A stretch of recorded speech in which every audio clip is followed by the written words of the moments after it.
Hello folks, this is Del Warren here at the beautiful Kegel Training Center here in Lake Wales, Florida, and we're here to talk about the Teen Masters. So let's first start with my favorite subject, which is bowling balls. And this is the 3.02 Teen Masters ball. And the first thing you want to know is for a long time you were allowed to use two balls, now you're allowed to use one. The first thing is let's talk about the characteristics of this unique piece of equipment. So number one, the core inside the ball.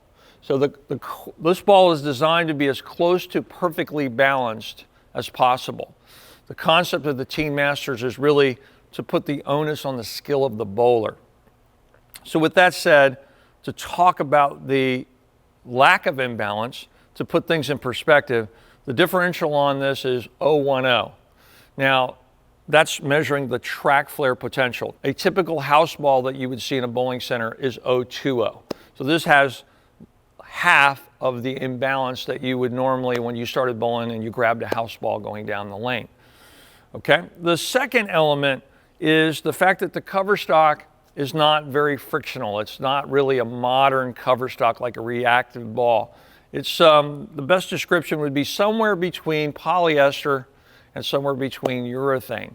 So you're not getting a lot of tire or a lot of friction from the cover stock of the ball. So the combination of that, those two elements, basically say you have a perfectly balanced ball with a cover stock that's not going to dig into the lane or give you a lot of ball reaction on the back end of the lane. In terms of static weight, the Teen Masters has maintained what they've always has, which you're allowed 1 ounce of side weight, either positive or negative, and a maximum of 1 ounce finger weight to thumb weight, which is the same rules that we've used before. In this segment, we're going to be talking about the Teen Masters environment. You know, the lanes, the oil, the patterns, all, really the topic of conversations when you go to a tournament.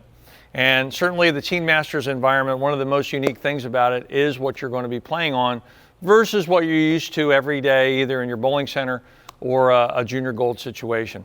So the first thing here, we have a couple of graduated cylinders. And in these cylinders is oil, lane oil or lane conditioner.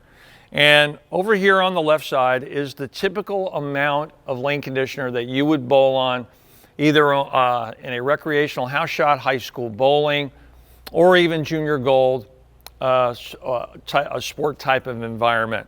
And over the years, that amount of oil has continued to rise as bowling balls have changed, as lane conditioners have changed, that I've seen through my lifetime.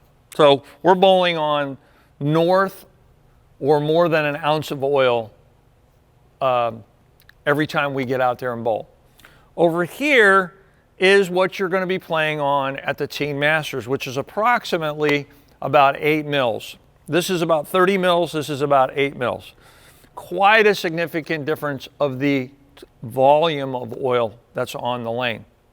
Now, what's really interesting is when I grew up bowling juniors, which was the type of lane conditions that I grew up on was very similar to the Teen Masters, we were actually a little bit less than this. So I'm very, very familiar with this amount of oil. All right. So the first thing we want to get our arms around here is, we're using weaker bowling balls, weaker dynamics. And we talked about a little less surface on the ball, but you're also not bowling on the amount of oil that you're used to, okay? And then the next thing is, behind me over here, you're going to be bowling on 2 different lengths of oil. So we're going to be talking about the first one over here, over my shoulder, is short.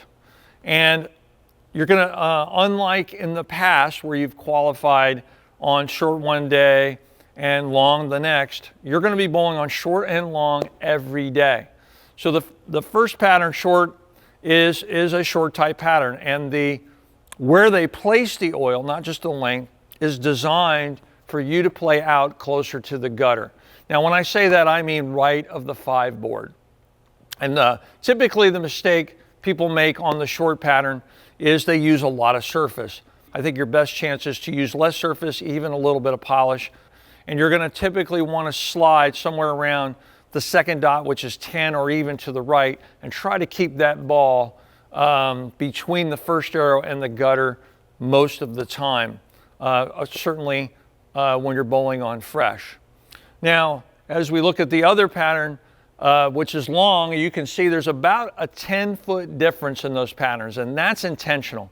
You know, Gary really wanted to have you a lot of contrast between these two patterns. And so where this is set up, the first one, the short pattern, is about 35 feet. The second one is 46 feet.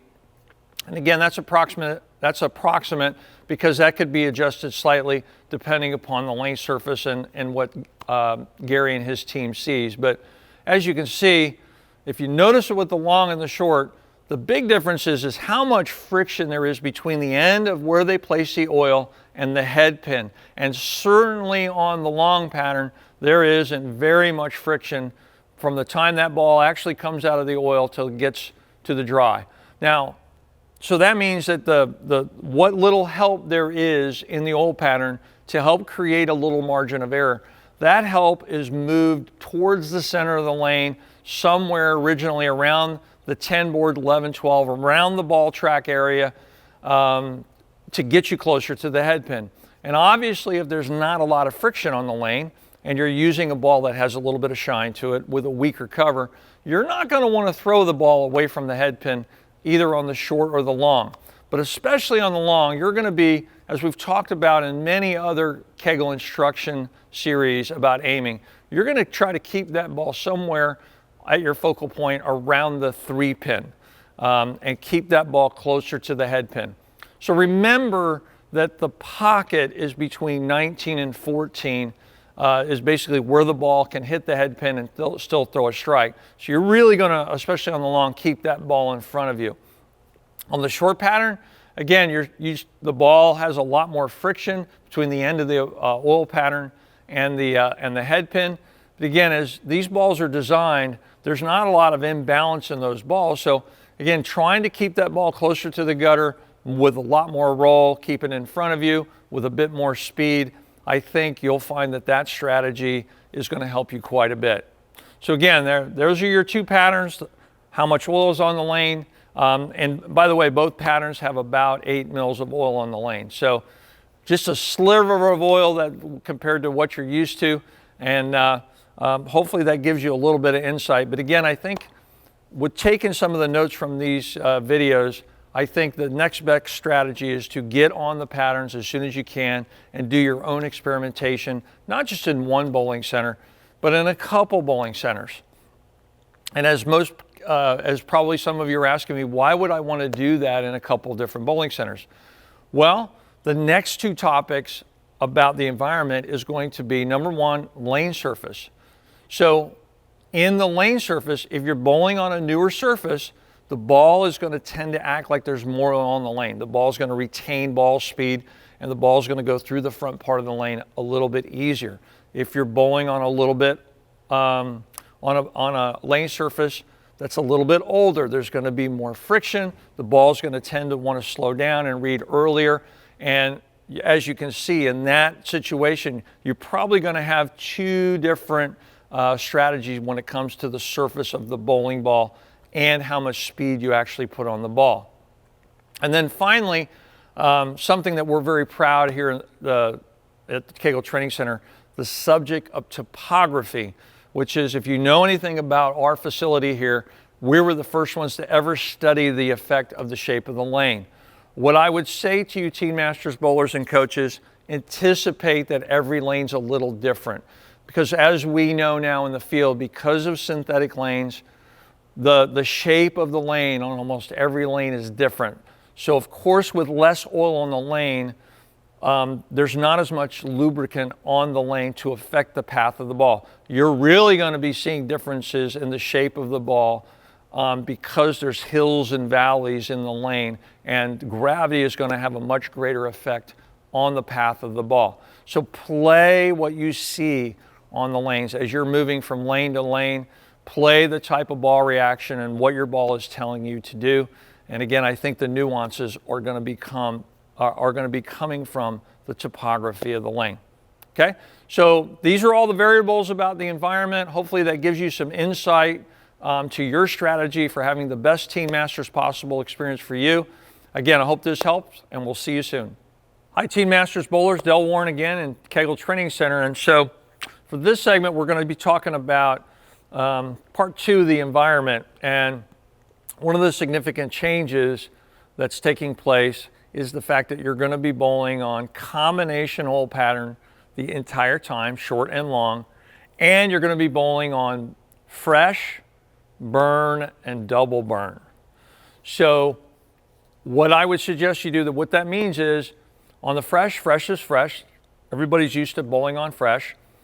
And the burn, you're going to be following a previous squad. And then the double burn, again, you're going to be following 2 squads. So what's going to happen here is, unlike traditional reactive balls actually suck up the oil.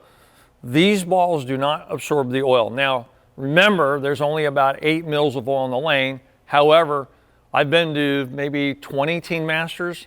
When we're using these types of bowling balls, there is carry down, and it does affect the path of the ball. So the oil is getting pushed down the lane.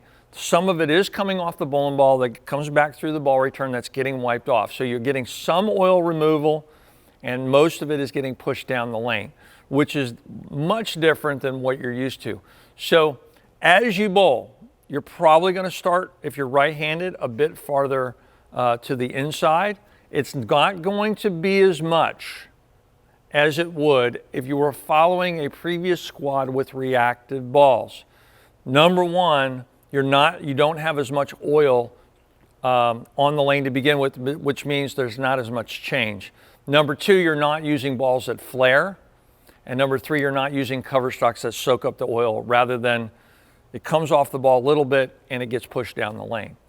So you're not going to have to move big, but you are going to have to move, and your angles are going to change a little bit. You're going to obviously see the biggest significance when you go to the double burn. Now, you may or may not, again, as I've said before, your personal experimentation, I think, is going to serve you well if you can kind of simulate this a little bit. But certainly the contrast between double burn and fresh is where you're going to see the biggest difference in ball reaction. Or maybe at the end of the burn squad, like maybe your last 2 games versus fresh. So you're going to change zones, you'll be changing angles, and you'll also have to change a little bit of your ball speed and a little bit of your axis rotation as you start to move closer to the inside. All right, so again, you're going to see a lot of difference between mostly fresh and the double burn. Now, the last part of this has to do with spare shooting. Now, for the double burn especially, the center of the lane is going to be a little bit tricky. The best thing that you can do for spares, other than angles, and I see this every year at the Teen Masters, is with a plastic ball on this amount of oil, you can turn your hand around the side of it pretty good and the ball doesn't do much. You turn your hand around the side of these balls, especially on the double burn, and your spare ball is going to hook quite a bit. So I would practice go more up the back of the ball and getting the ball to be more end over end, more so in general than you would with a polyester bowling ball in the normal environment. And that's going to make the ball hook quite a bit less than it would. And especially that's going to serve you very well on the double burn, especially for left-handers 7 pins and for right-handers the 10 pin, those corner pins. So again, some extra tips here about the environment and what you may face. Hope this helps. And I know I'm almost excited about going to the Teen Masters, and we will see you there.